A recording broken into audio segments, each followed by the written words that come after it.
انت شبلك وطول لسانك حيوان. انا اخوك الكبير مفروض تحترم. ما طلع اقول لك رسول احسك ضايج انت شكو. والله يا عمار اخويا فنه وضاغط علي، انا مو هذا انا ضايج. خير شكو خما بسببي.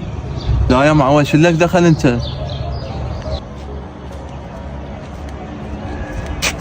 ابويا مو منع رسول من عمار، خلوا نروح لهم.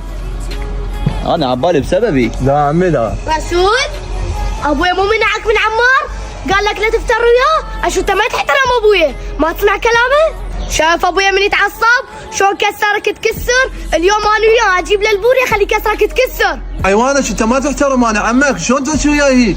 انا عمك كله وقف وقف عمار من الخسه. لا والله بطراني ما يشفيهم. ناس الباقية خلي اضمهم وصاير.